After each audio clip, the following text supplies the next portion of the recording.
have I gone and done? So before we get on to the Audi TT, let me tell you how it came about that I ended up buying this car. So what happened was, me and the wife had just sat down, having a chat and talking away, and she's always been very, very supportive with anything I do with my car and what I do for YouTube. And I was talking to her about the Alfa Romeo that I did last year. So if you've not seen that, last year I bought the UK's cheapest Alfa Romeo Giulietto. The playlist in the description below. And I said I really enjoyed the process of fixing and repairing this car. And before I knew it, my wife was on her phone looking for kind of salvage cars or damaged cars and a project for me to kind of go and buy and fix up. And then she found a website where they were auctioning off cars from a scrapyard. That's right, from a scrapyard. And this was just one of the cars that was on that website. Now at the time, they actually had 2 Audi TTs on. They had this black one and they also had a white one, which I do believe, although I'm not that clued up with the Audi TT world, I do believe it was a TTS. But at the time, I'd only just found the website and the auction was ending quite quick. I had to get myself registered, I had to prove proof of who I am, like a copy of my driving licence, before my kind of account would get authorised for me to bid and buy a car. So I missed out on the white TT, but the black one still had 2 or 3 days left on its auction. So I started to have a look at how much these cars were selling for on Auto Trader and eBay to see what kind of money I could invest in the car to fix it, to sell it and try and make a profit. And as you can see, I bought the car clearly because it's sat behind me and it's sat on my drive. Now genuinely I am quite excited about this project and Project TT and getting this on the road, and hopefully we can, you know, invest the money from this car into the next one, and hopefully we do make a little bit of money as well. But I am nervous at the same time for a number of reasons. I have financially committed to this car. I've took money out of my savings account and I've committed to this car financially myself. Along with that, I am not a mechanic by any means. I'm kind of self-taught, and all the stuff you see me do on this YouTube channel, I've just taught myself to do. My dad's helped me and taught me, and so's my brother along the way, but equally they're self-taught as well. And the other reason that I'm sceptical is because I know nothing about Audis, nothing.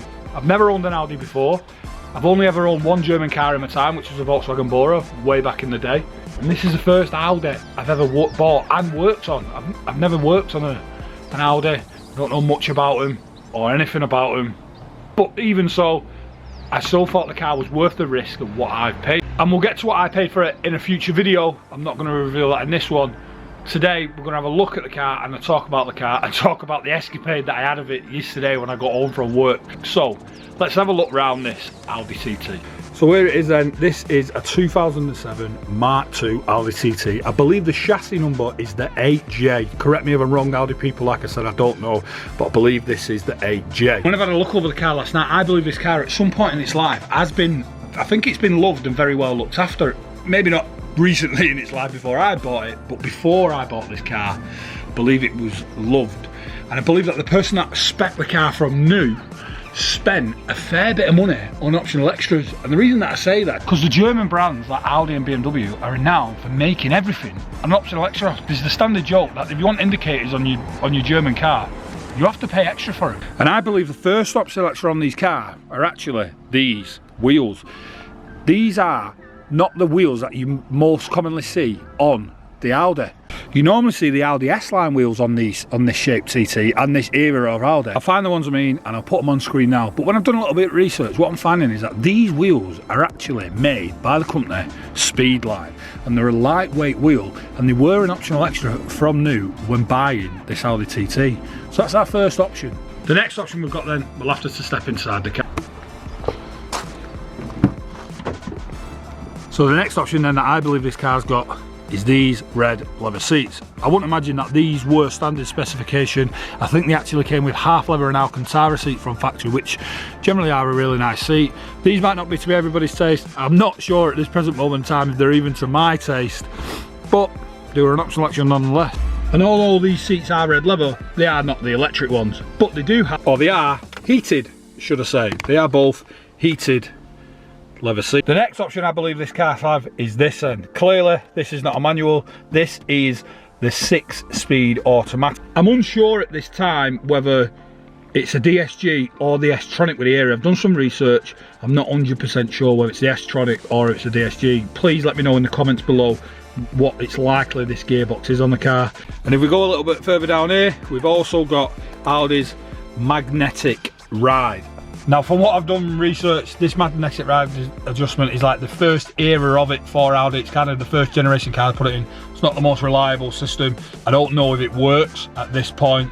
If it doesn't, we'll have to do some research, decide what we're going to do, whether we're going to upgrade the car, whether we're going to fix it if we can, or we're going to do like a mag ride delete and just put standard shocks and springs on it. But at the time of this car being new, that mag ride would have been an option, and I would imagine it would have been an expensive one at that. The next thing that would have been an option, actually, oh look, it's looking very sorry for itself at this present moment in time, is this sat-nav screen. As you can see, it will have been a DVD, or it is a DVD, but obviously this is going to have to get replaced. It's absolutely ruined.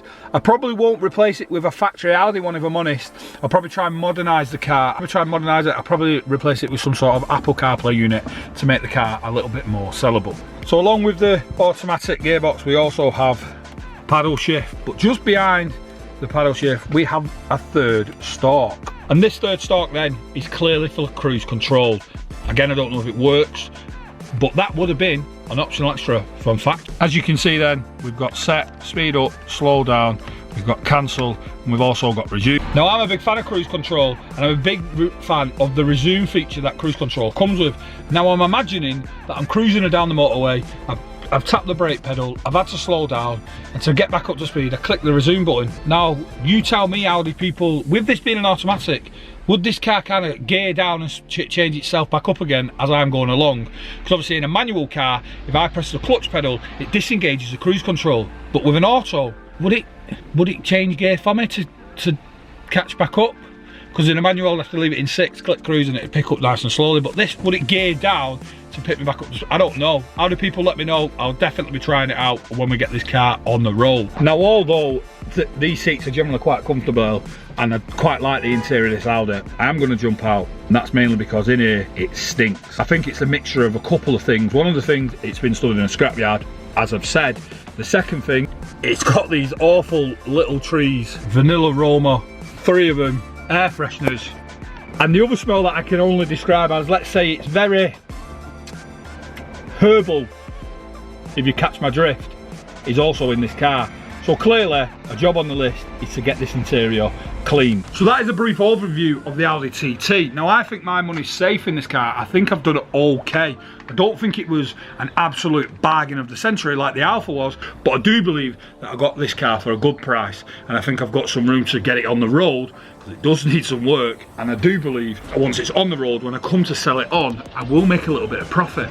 But there's a big one that we're going to do next, and that next thing is we need to get this car running. Now, the advertisement for this car said that the car started and drove, but when I got the guy to recover the car, he said it didn't start. So he didn't, and he was only delivering the car. So I need to know what this engine's like. I can't drive the car because, 1, I'm not insured, 2, it's not taxed, and 3, it doesn't have an MOT.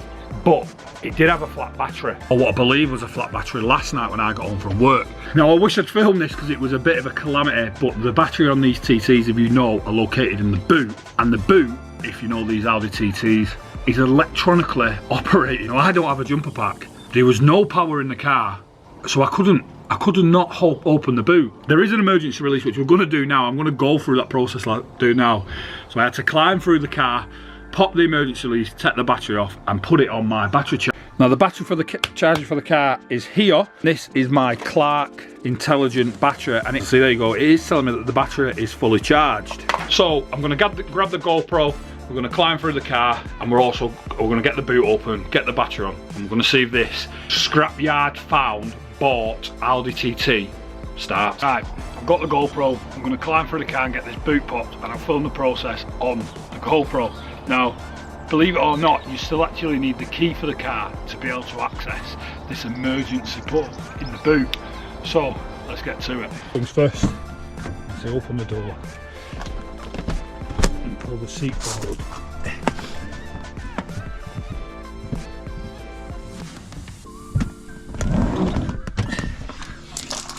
Give you a gap.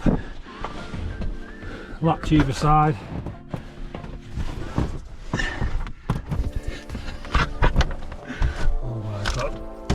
Audi bag yet. Spend a couple of grand a year on Audi bags these days, don't we? Right, so let's get the light. You're going to see this little cap on the boot lid.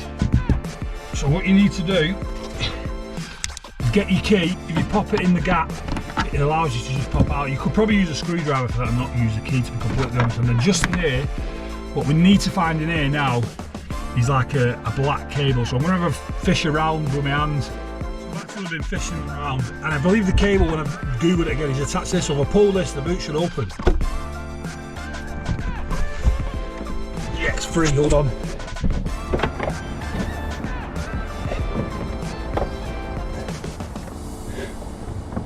And as you can see, I'm lay straight across the back and into the boot of this car. Let's get this battery back on. Right, so the battery on these cars are located just under it. Get this boot floor out of the way. The battery sits here. Yeah, like I said, this car's filthy. It's got that as well. Oh, we're earning money back here. £1.70. That can come off the cost of the car. Battery's gonna go that way.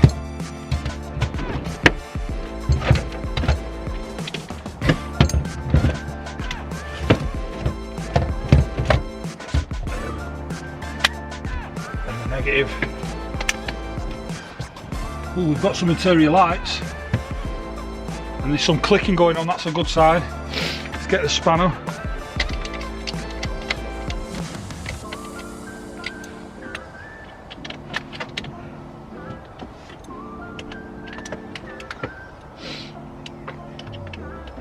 So they're on. Like I said, I'm not going to clamp it down. I just want to get the car started. So let's just move this stuff back so I can move the seat. Before we try and start the car though, let's make sure it's got some oil in it.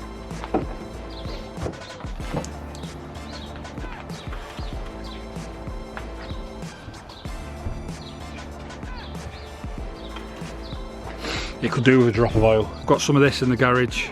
It's probably not the most perfect oil for this car, but any oil just to make sure it's got some in it while we start it is better than none. There's not actually much left in this either. But you and I both want to know, will this start and what will it sound like? So I'll put the camera at the back of the car to film the start up, and I'll use a GoPro in. Come on, come on, come on, come on, come on. Oh, that looks good. Oh, radio's on. Switch that off. She runs!